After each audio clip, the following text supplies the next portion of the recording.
Olá, boa tarde. A liberdade reprodutiva alcançada pelas mulheres tem resultado na opção pela não maternidade ou pela redução no número de filhos e também pela escolha do momento mais adequado para essa gestação. No entanto, essa não é uma realidade que abarca todas as mulheres. Quanto menor o índice de escolaridade, menor é a chance de escolha que essa mulher tem. E é sobre isso que eu converso agora com a pesquisadora de gênero, Neala Machado. Neala, muito obrigada por aceitar o nosso convite, para que a gente pudesse discutir um pouco mais sobre esse movimento que cada vez mais a gente vê mulheres se pronunciando e optando por não ter filhos. Quando a gente pensa nessa liberdade de escolha, né, o que vem se somando na conjuntura que tem levado a essa determinação ou a esse entendimento de que, olha, não quero ser mãe? Existem algumas pesquisas hoje, pesquisas de nível macro, né, nível social maior, que já indicam que países com maior escolaridade têm uma taxa de natalidade mais baixa. Inclusive é uma tendência mundial. Você já deve ter visto o pessoal da Previdência ficar um pouco preocupado com isso, porque países como o Japão, a Coreia do Sul, inclusive a China também está nesse movimento, porque a China sempre foi conhecida como um país de pouca natalidade, né, da regra do filho único e tal. A China, inclusive, mudou recentemente essa política de natalidade deles para incentivar com que as mulheres tenham mais filhos. Então, a ciência já aponta que esse primeiro passo é uma escolaridade mais alta das mulheres. Países que têm uma escolaridade alta de mulheres têm uma taxa de natalidade mais baixa. E os pesquisadores vão dizer que isso acontece porque as mulheres começam a ter mais opções, né? Você sai daquela obrigação do casamento, que você tem que ter vários filhos, sustentar muitos filhos, você tem uma profissão, você começa a se dedicar a ela, você pode viajar, você pode ter outras possibilidades da vida. Obviamente que não é porque uma mulher trabalha que ela não vai ter filhos, não é assim, mas a tendência é essa. E também existem já alguns movimentos em alguns países em que as mulheres não querem mais ter relacionamentos com homens de maneira geral. Tem um movimento na Coreia do Sul que as mulheres as mulheres sul-coreanas estão parando de ter relacionamentos. Então elas não querem nem namorar, nem casar, nem ter relacionamentos sexuais, nada. Elas não querem se relacionar com homens de jeito nenhum. E as pesquisas indicam que isso também é por conta do machismo daquela sociedade específica, porque a sociedade sul-coreana ainda é muito machista. Apesar do que a gente vê, né, nos doramas, que é tudo romântico e bonito, na realidade elas têm aqueles papéis, aqueles papéis de gênero muito solidificados. Então, você precisa casar, ser uma boa esposa, cuidar do seu filho, e você não tem aquelas leis de igualdade de gênero ali estabelecidas. Então, para elas terem uma liberdade na vida delas, elas falam, eu não vou me relacionar, porque se eu me relacionar, eu vou ter que me subjugar ao meu marido, eu vou ter que fazer as vontades do meu marido, e o governo não vai estar do meu lado, a sociedade não vai estar do meu lado, então eu vou me retrair a isso. Obviamente que essa é uma medida muito extrema, né, da Coreia do Sul. Só que, por exemplo, nos Estados Unidos tem uma coisa que eles chamam de boy sober, que é mulheres que estão passando períodos sabáticos sem namorados e sem maridos também, por uma série de questões, né, desilusões amorosas, machismo, ter passado por situações de abuso em relacionamentos. Então elas também estão se afastando desse período, elas estão ficando sabáticas, né? Elas estão assim, não, eu não quero me relacionar nem amorosamente, nem sexualmente com nenhum homem. É como se fosse uma desintoxicação. Quando você passa um tempo sem beber álcool, elas estão fazendo isso sem relacionamentos, para ficar sem se relacionar. Inclusive, se você olhar as hashtags nas redes sociais, no TikTok, no Instagram, você vê uma crescente, números muito expressivos das mulheres dando dica umas para as outras de como fazer isso. Esse movimento já chega por aqui ou não? Olha, eu acho que não expressivamente, não vi essa percepção, mas a gente percebe também que as garotas mais jovens, dependendo obviamente da classe social e da realidade, elas também estão tendo essa tendência de deixar o relacionamento para depois. De não se envolver, né, de não buscar um relacionamento, de não buscar um relacionamento amoroso, de se focar na carreira delas, nos estudos delas, mas obviamente que isso é um recorte, né, existem outras, por exemplo, a gente tem um movimento das mulheres que escolhem casar e ter muitos filhos também. Que a gente também tem isso, né? Que inclusive eu acho que no Brasil é uma tendência até maior. O pessoal fala que abertas à vida, né? Elas se chamam de abertas à vida. Então a gente percebe que essa tendência no Brasil é maior. Mas fora do Brasil, né, nos países como eu falei, na Coreia do Sul, nos Estados Unidos, um pouco na Europa, a gente tem essa retração. As mulheres estão escolhendo deliberadamente não ter relacionamentos e com isso também não ter filhos para ter uma vida mais feliz e mais livre, na concepção delas, claro. Neala, você está falando pra gente sobre esse movimento de abertas à vida acontecer com mais intensidade no Brasil. Tem algo por trás disso que explique, né, esse fenômeno? Olha, eu não vou ter certeza, né, nessa resposta, mas a gente percebe que esse movimento das abertas à vida, ela também está bastante relacionada, por exemplo, com as esposas troféis, né, a trophy wife, também elas são meio que aparecem ali, das esposas tradicionais também, das traditional wives, que é uma coisa mais relacionada a questões religiosas e a questões desse matrimônio mais tradicional.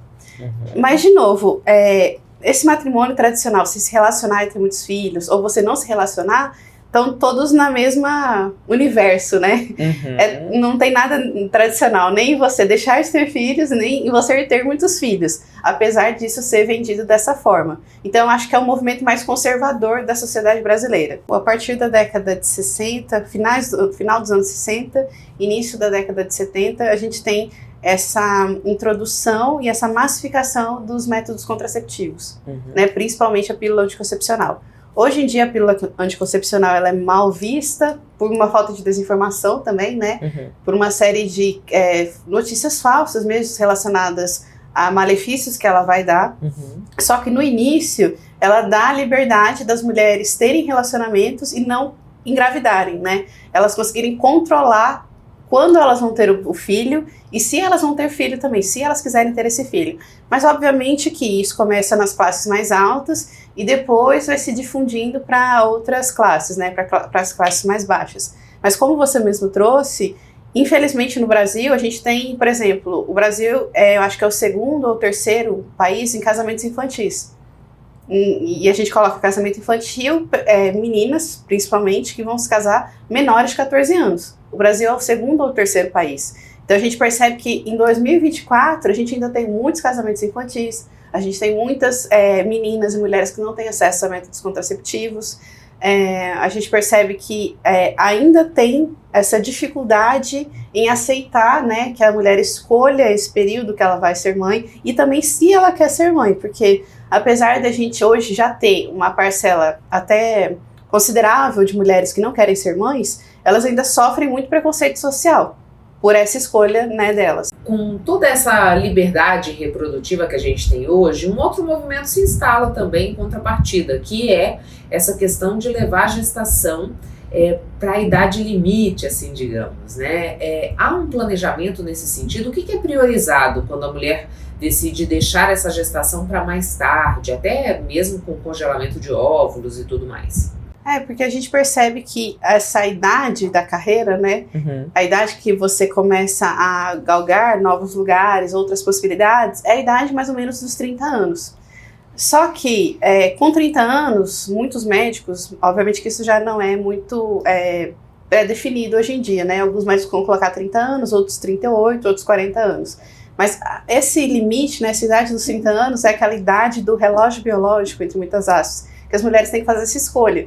E muitas vão optar por seguir, se estabilizar na carreira, ter outras oportunidades, estudar mais, fazer um mestrado, fazer um MBA, viajar para outro lugar, né, fazer uma experiência fora, para inclusive ter melhores condições de criar esses filhos. Porque também é essa tendência, as famílias brasileiras estão diminuindo.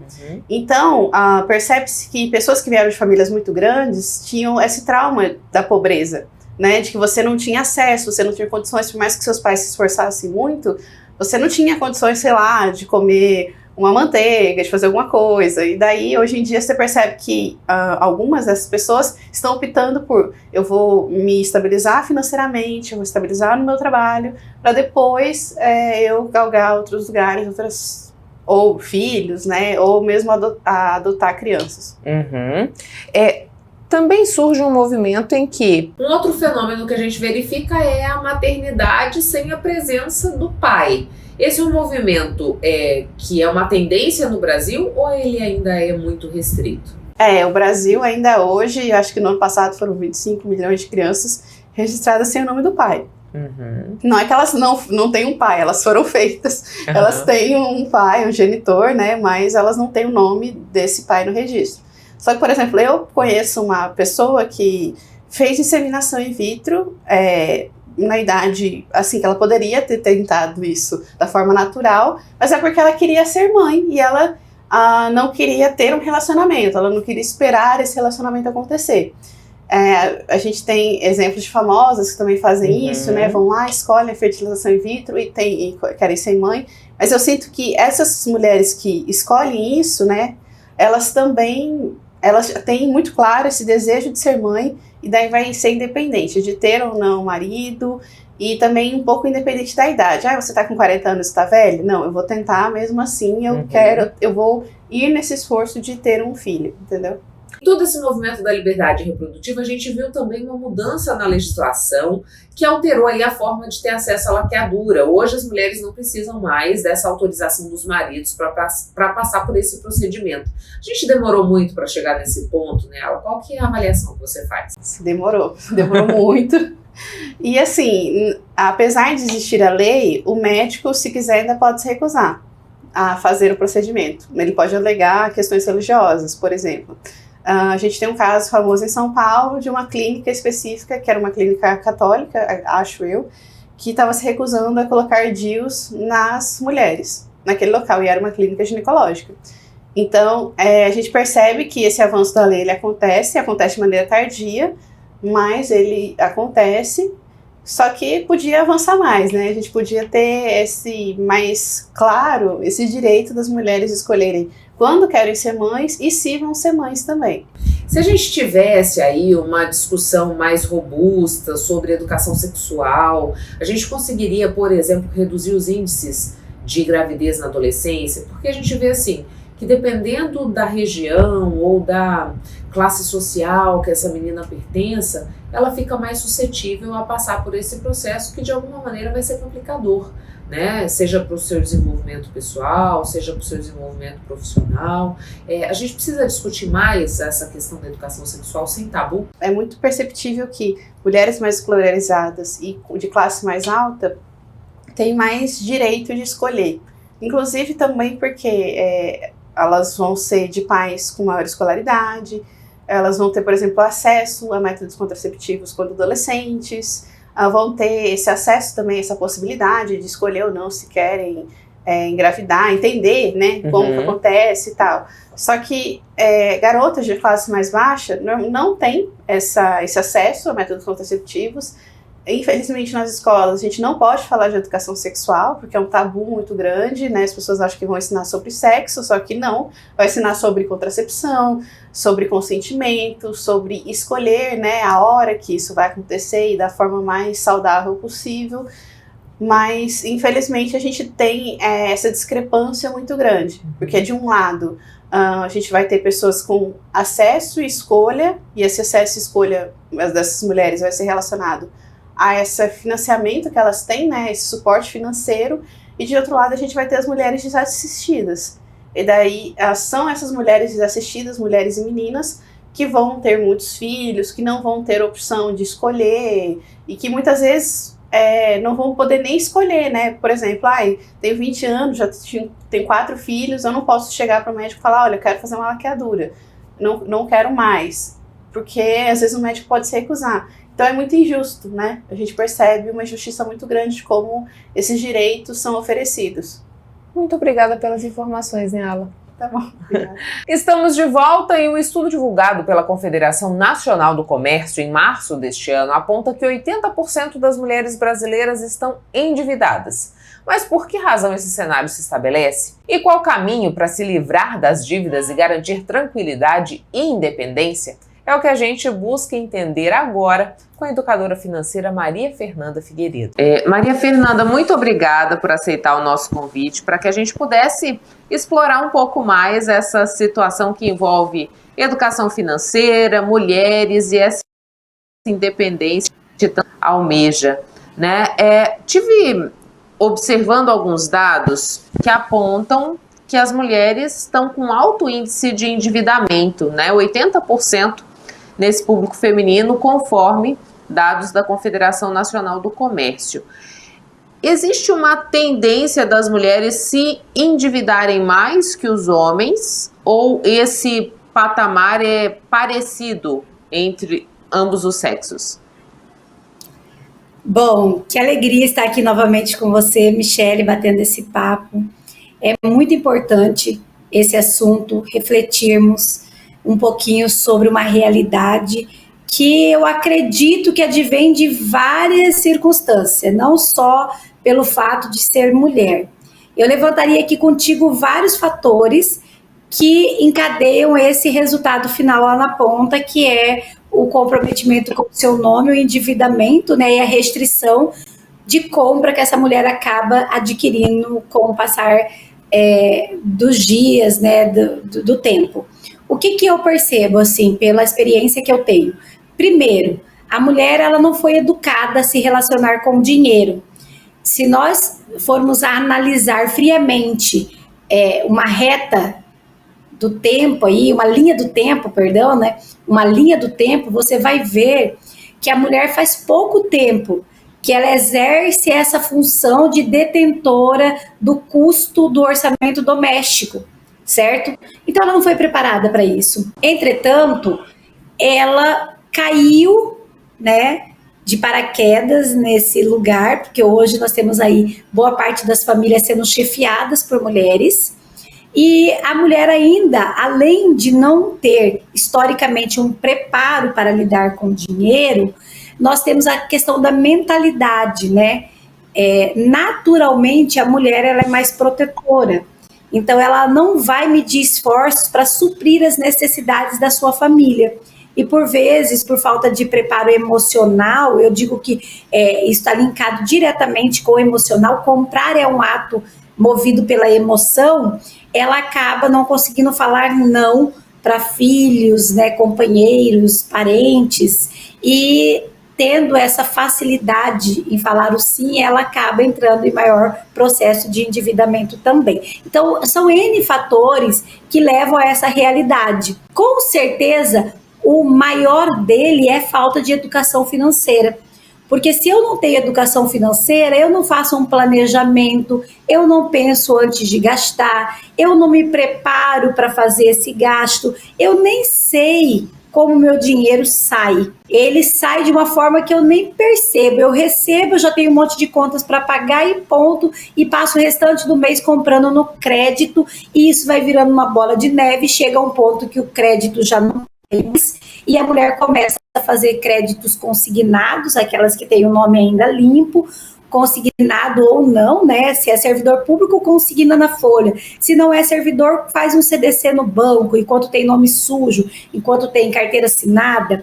E isso vai virando uma bola de neve até que ela não tem mais crédito e ela entra aí para essa estatística de endividados. E Maria Fernanda, quando a mulher se vê nesse contexto, né, quais são os caminhos para conseguir reverter essa situação? De que forma fica mais fácil? Não sei se mais fácil seria o termo, mas qual é a lógica que se adota para poder reverter esse índice de endividamento? Por onde essa mulher deve começar a observar as suas finanças para que essa realidade ela ganhe um novo contorno? Bom, o primeiro passo que eu sempre digo, né, você precisa olhar para o seu orçamento doméstico, porque o que acontece naturalmente com as famílias brasileiras? Ela vive acima da média do que ela ganha. Então, o primeiro passo é eu fazer um inventário de todo o meu compromisso financeiro. Então, quais são os compromissos fixos que eu tenho? Quais são os compromissos variáveis? Lembrando que o maior processo de endividamento não está nas despesas fixas, ela está na despesa variável. Então, se eu estou endividada, primeiro olhar que eu preciso ter para o meu gasto invariável, que é aquele gasto invisível, que eu nem vejo ele, mas eu já fiz o compromisso. Então, o primeiro passo, levantar todos os meus gastos fixos. Quais são eles? Energia elétrica, aluguel de casa ou financiamento, carro, plano de saúde, escola de filho. Eu preciso colocar isso tudo no papel. Quanto que esse fixo está comprometendo o meu orçamento? Ele precisa, no máximo, comprometer 50% do meu orçamento. Se passar disso, eu já vou ter problemas, porque eu tenho variável que está ali todo mês, certo? Entrando e saindo, que é a questão da alimentação, Uber, compras online, certo? Lazer. Então, assim, primeiro passo, qual que é a minha despesa fixa? Ai, Maria Fernanda, minha despesa fixa é R$2.000. Qual que é o seu salário? Ah, eu ganho R$3.000. Então, eu já passei. Porque a despesa fixa, ela tem que ser no máximo 50% do seu orçamento. 30% precisa ser variável e 20% eu preciso fazer um fundo de reserva. Porque o nosso grande X, por exemplo, para que eu possa quitar uma dívida, eu preciso me planejar para isso. Então vamos lá, vamos pegar aqui uma persona de uma mulher endividada no cartão de crédito, né? Que é um dos vilões nossos. Então o primeiro passo que ela tem que fazer é colocar no papel quais são os compromissos fixos que ela tem.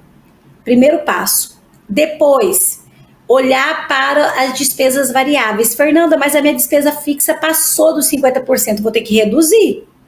Vou ter que economizar em energia, vou ter que reduzir na alimentação, certo? Vou ter que rever o meu padrão de vida. Porque se eu ganho 5.000, eu preciso viver com 4.500 no máximo. Se eu ganho 5 e vivo com 5, eu estou fadada ao endividamento. Porque uma hora vai acontecer uma emergência, eu não vou ter dinheiro no fundo de reserva e eu vou acabar me endividando.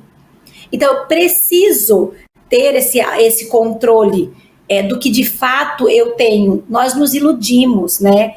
Que são as ilusões financeiras. Nós nos iludimos com o cartão de crédito, porque nós pegamos assim, a gente ganha 5.000, aí eu tenho 2.000 de limite e eu tenho 5.000 de crédito no cartão. Eu vivo uma vida de quem ganha 12.000 e na verdade eu ganho 5, mas eu me iludo, isso é ilusão financeira. E cair em si nesse processo requer mudança de mentalidade, requer autoconhecimento. Por mais que eu seja formada na área da economia, eu sou uma defensora de você olhar para o seu emocional. Você vai precisar colocar limite primeiro em você. Você vai precisar sentar com a sua família e limitar a sua família no orçamento doméstico. Eles precisam saber, seus filhos precisam saber até onde você pode ir. Então, eu acredito que o melhor caminho é, primeiro, saber de fato qual é a sua realidade, e isso é só com o inventário, é só eu ticando tudo. Depois, ver se de fato eu vivo dentro da minha realidade. Com certeza você não vive, porque quem se endivida é porque está vivendo fora da realidade, certo? Então, tudo isso é importante que a mulher tenha consciência e faça e construa essa mudança de mentalidade. Quando a gente pensa nessa questão da independência financeira, porque estar endividado, de alguma forma, você está ali pendurado e está sempre buscando alternativas para sair dessa situação. Você cita muito a questão da educação financeira como caminho para que a gente não caia nessas emboscadas, né? E aí eu queria levar um pouquinho, como a gente está falando de mulheres, para essa situação da violência dentro dos lares, né? A gente sabe que em muitos casos a dependência financeira faz com que essa mulher não consiga romper esse ciclo também de violência, né? Como que a gente constrói esse caminho em busca dessa independência financeira? Seja, você já falou um pouco como a gente sai do endividamento, mas se eu tenho uma mulher que está numa situação que ela ainda não conseguiu essa renda suficiente, aqui o impacto emocional ele também conta nesse processo? Com certeza, né?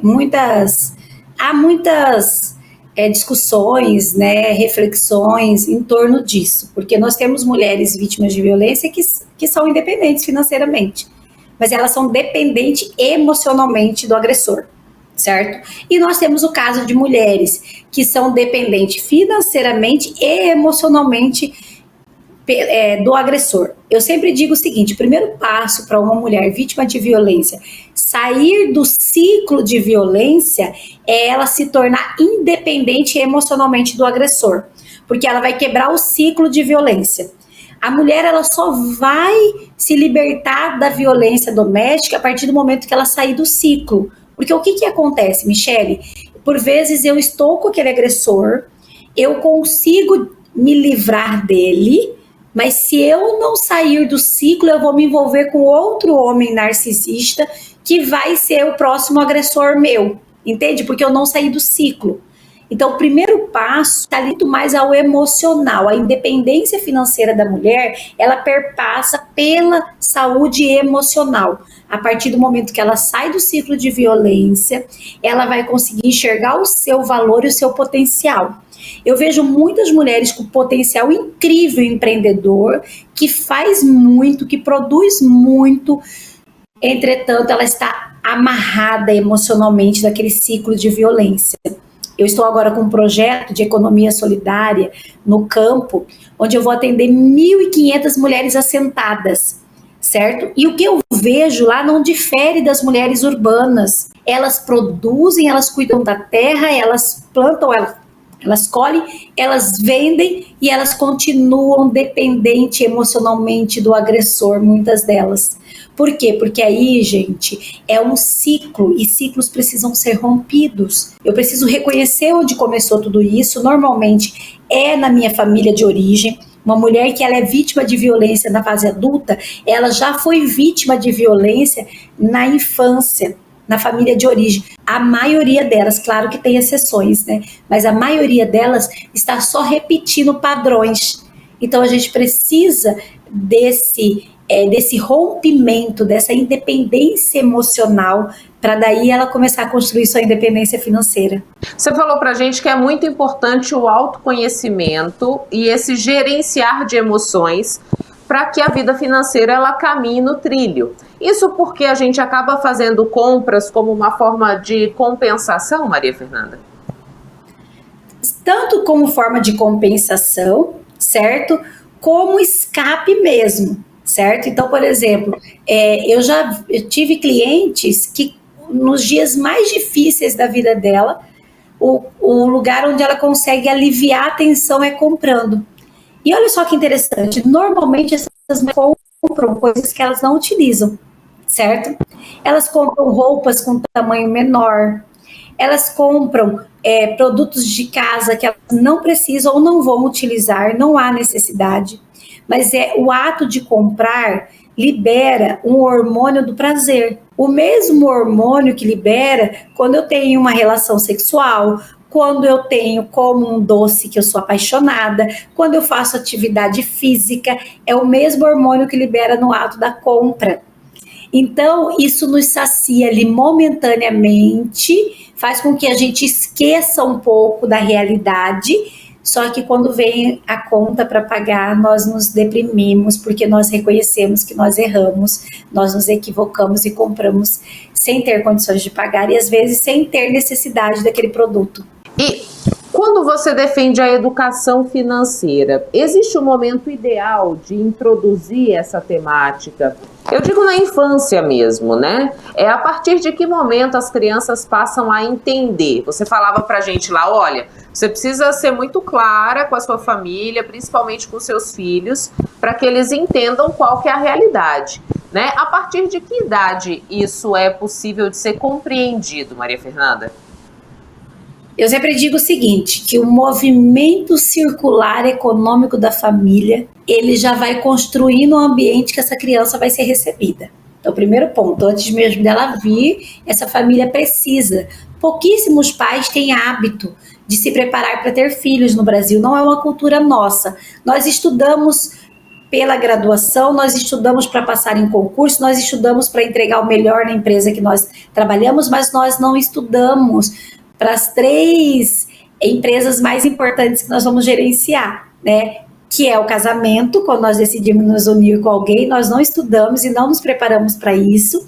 Depois, quando vem os filhos, nós também não nos preparamos, não estudamos para recebê-los. E depois, quando vem os netos, que a gente acaba também não sendo preparado para ser avós e acabamos não contribuindo com a educação dos nossos netos, né? Então eu digo assim, primeiro, antes de mais nada, ter essa concepção de preparar, fazer um planejamento para ter seu filho. Depois de planejado, investir só no que é de fato necessário para essa criança. Se ela nascer num ambiente onde os pais já fazem planejamento doméstico, os pais já planejam antes de comprar, toda vez que vão fazer uma viagem, sentam à mesa e discutem lugar, orçamento, o que vai acontecer? Essa criança já vai crescer num ambiente naturalmente organizado. Então ela não vai precisar que seja feita alguma intervenção, ela já vai ser educada pelo meio, vai ser natural para ela essa relação. Mas nós não sabemos que não é a realidade do Brasil. Então, qual que é a minha indicação enquanto profissional da área? Eu defendo a educação financeira desde a primeira infância, desde quando a criança começou a entender a comunicação, porque a criança pequenininha, ela pede, ela aponta com o dedo. A mãe já pode, o pai já podem falar para ela. Tem pais que não levam os filhos em loja de brinquedos, nem em supermercado, porque não querem ter o desconforto de criar um diálogo com aquela criança. Você tem que levar seu filho ao supermercado. Ele tem que entender o processo, ele tem que saber o custo que cabe àquela família. Ele tem que ir na loja de brinquedo comprar brinquedo para amiguinha sim e não comprar para ele. O que acontece? Nós vamos barganhando os nossos filhos, adiando até chegar a um ponto que a gente não tem mais o que fazer. Então a educação, primeiro ela começa em casa. Em casa não teve, eu defendo a educação financeira em casa, como uma disciplina, na escola, como uma disciplina, desde a educação infantil. Porque a criança precisa saber, eu tô cansada de ver criancinha falar, não, passa o cartão, como se o cartão pagasse tudo, certo? E não sabe o fundamento do dinheiro. Então a gente precisa, principalmente nessa época que o dinheiro virou digital, nós não temos mais o dinheiro palpável, é mais difícil ainda, tá? É mais desafiador educar se eu não tenho a espécie em mãos.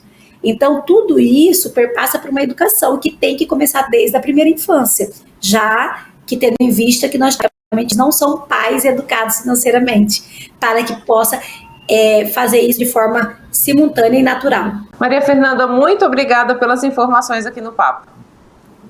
Muito obrigada, Michele. Espero ter ajudado aí, contribuído um pouquinho, tá bom? Muito obrigada.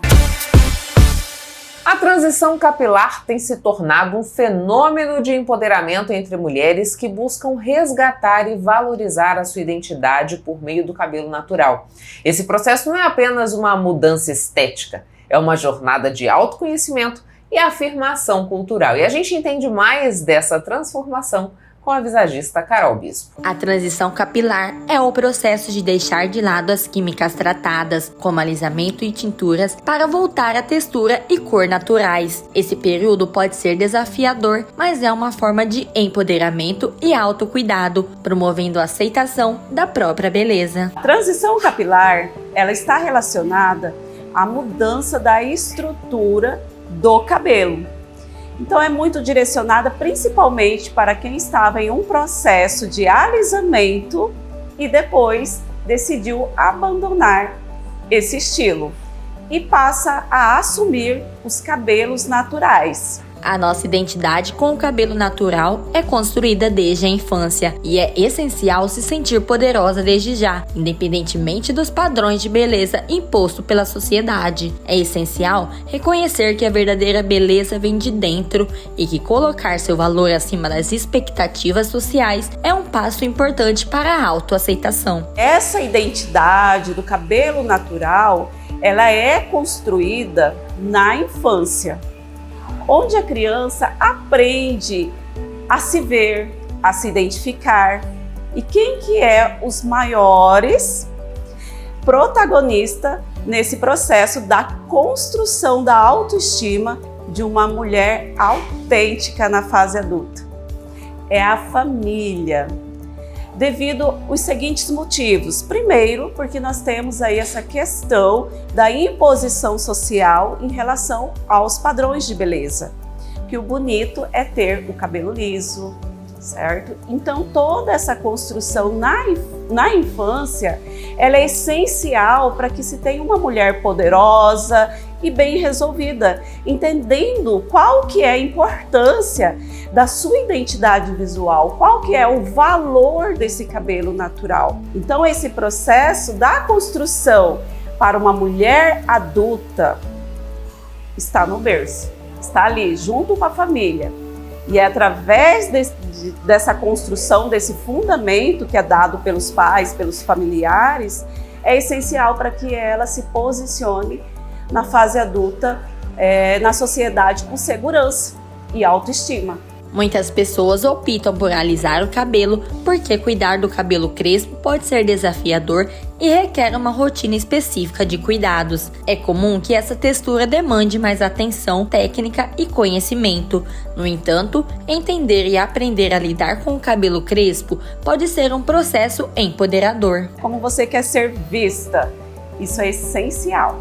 Tá? A partir daí, nós vamos trabalhar o seu estilo de vida, que é essencial, porque nós vamos mexer em uma caixinha que é muito falado, que o cabelo cacheado, ele dá trabalho quando falta o conhecimento.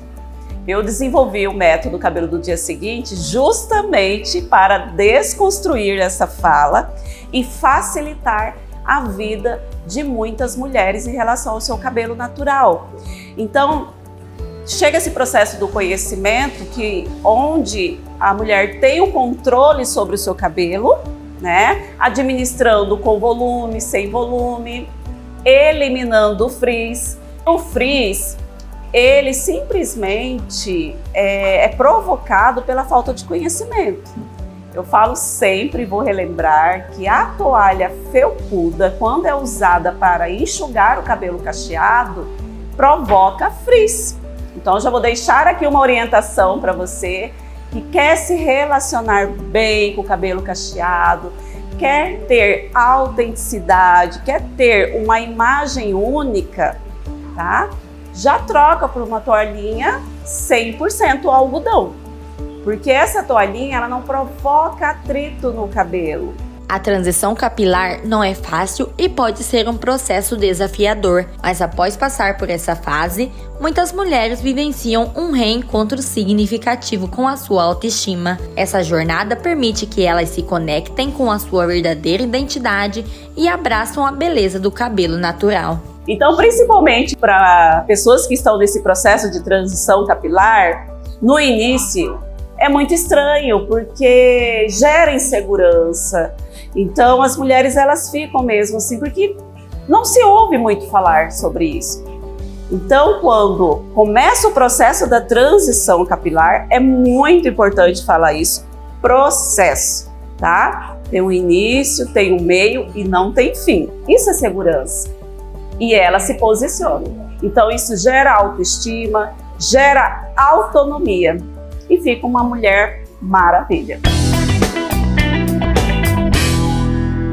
Em um mercado de trabalho cada vez mais competitivo, a construção de uma rede de contato sólida se torna essencial para quem busca oportunidades e crescimento profissional. O networking é uma estratégia que envolve a troca de experiências, conhecimentos e oportunidades que podem abrir portas e impulsionar carreiras. O network é essencial para quem busca crescimento profissional, pois consiste na construção de uma rede de contatos sólida, promovendo a troca de informações, experiências e oportunidades. Ao cultivar essas relações, o network facilita o desenvolvimento de novas conexões e amplia horizontes na carreira. Networking são as redes de contatos, né? Como a pessoa pode construir esse network por meio dos seus contatos, já buscando se relacionar melhor com as pessoas, ela vai conseguir construir uma rede de contatos, digamos que mais saudável. Eu falo sempre que no network as pessoas devem ser interessantes ao invés de interesseiras, ou seja, oferecer algo sempre a mais ao outro do que pedir. E no network as pessoas conseguem alavancar os seus negócios por meio das indicações.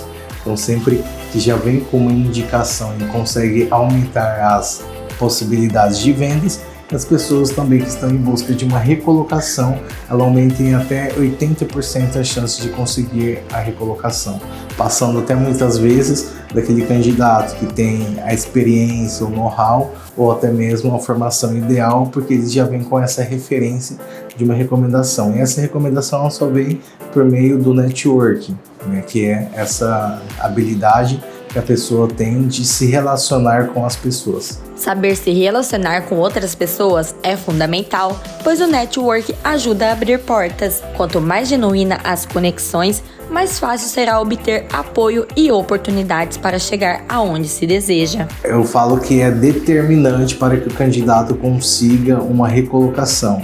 Ele pode ter as melhores formações, as melhores experiências, mas se ele não souber se relacionar, ele dificilmente vai conseguir uma recolocação de maneira mais rápida. Eu falo que não é só o que se sabe que pode mudar a sua vida, mas quem você conhece. Então, se a pessoa buscar construir uma relação, uma rede de networking duradoura e sustentável, ele chega onde ele quiser. Existem várias formas de começar a criar sua lista de network. A tecnologia facilita essas conexões, permitindo interações simples. Além disso, participar de eventos de sua área de atuação é uma ótima oportunidade para conhecer pessoas com interesses em comum e expandir sua lista de contatos. Existem diversas formas hoje, como por exemplo, até mesmo as redes sociais nos ajudam, como o Facebook. O Facebook ele sempre nos avisa ali quando é o aniversário das nossas conexões. Então sempre mandar uma mensagem ali de feliz aniversário, por mais que às vezes você não tenha muita relação com a pessoa, mas a rede social já está te avisando ali que é o aniversário dela. Quem que não gosta, né, de receber um feliz aniversário? Participar de curso, palestras, eventos que são daquela área que você deseja se conectar com essas pessoas. Por outro lado, é necessário ter em mente que as relações genuínas são baseadas em trocas e apoio mútuo, e não apenas em benefícios imediatos. Forçar conexões com esse tipo de objetivo pode afastar as pessoas e prejudicar a rede de contato a longo prazo. Essa rede de contatos, eu falo que o maior erro é a pessoa demonstrar ser interesseira ao invés de ser interessante. Por exemplo, ela só lembra das pessoas quando ela está precisando de algo.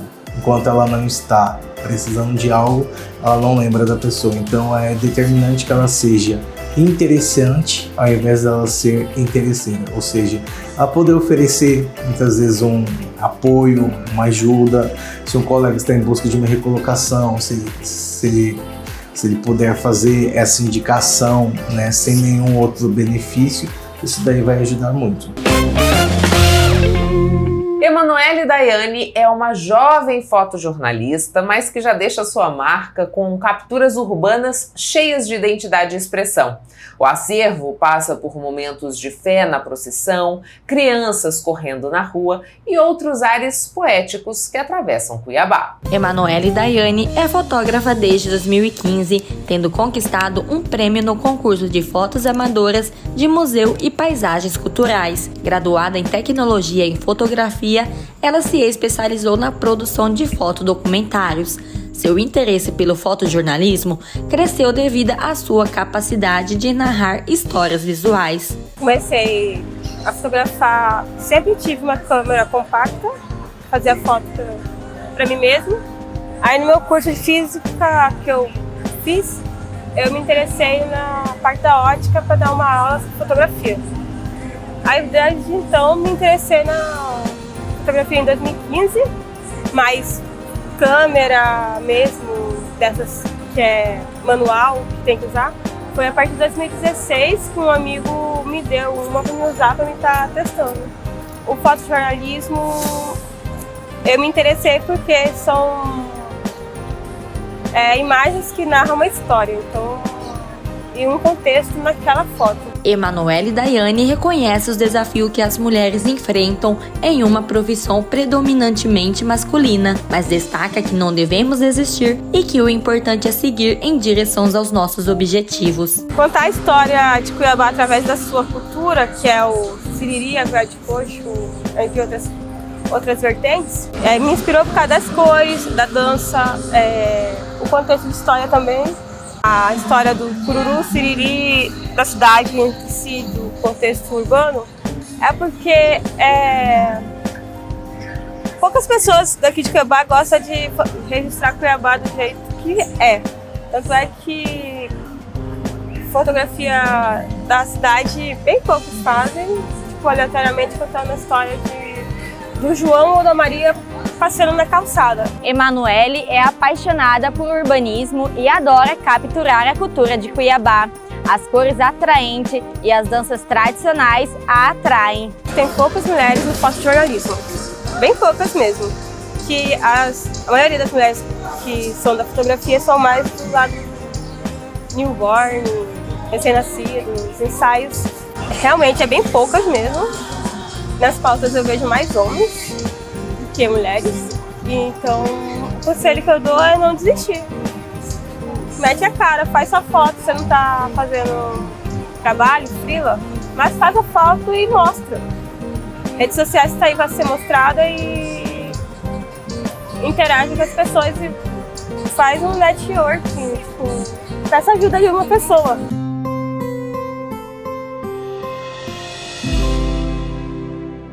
Chegou o nosso momento de beber de poesia e hoje o papo conta com a participação da imortal Nilza Queiroz Freire, ocupante da cadeira 14 na Academia Mato Grossense de Letras. A poesia escolhida para a declamação foi O Meu Nome é Mulher. No princípio, eu era Eva, nascida para a felicidade de Adão.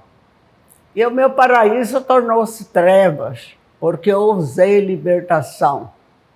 Mais tarde foi Maria, meu pecado redimiria, dando à luz aquele que traria salvação. Mas isso não bastaria para eu encontrar perdão. Passei a ser Amélia, a mulher de verdade para a sociedade. Não tinha a menor vaidade, mas sonhava com igualdade. Muito tempo depois, decidi: basta, não dá mais, quero minha dignidade e tenho meus ideais. Hoje não sou só esposa ou filha, sou pai, mãe, arrimo de família, sou caminhoneira, taxista, piloto de avião, policial feminina, operária em construção, reitora de universidade, presidente da República. Ao mundo eu peço licença para atuar onde eu quiser. Meu sobrenome é competência. Meu nome é mulher. Chegamos ao fim de mais uma edição do Papo com Ela. Eu agradeço a você que ficou comigo até este momento. É sempre uma honra poder contar com a sua companhia. Mas antes de ir embora, eu vou te fazer um pedido. Siga o Papo com Ela no Instagram, no Facebook, se inscreva no nosso canal no YouTube e lembrando que você pode nos ajudar a fazer o programa dizendo o que você gostaria de assistir aqui. Mande sua mensagem ou pelas nossas redes sociais ou por esse e-mail que aparece aí na tua tela. Me conta, o que você quer ver aqui no programa que a gente vai atrás de produzir para trazer para você. Tenha um excelente fim de semana. Na sexta que vem eu tô de volta. Quero muito contar com a sua companhia, hein? Um beijo e até lá!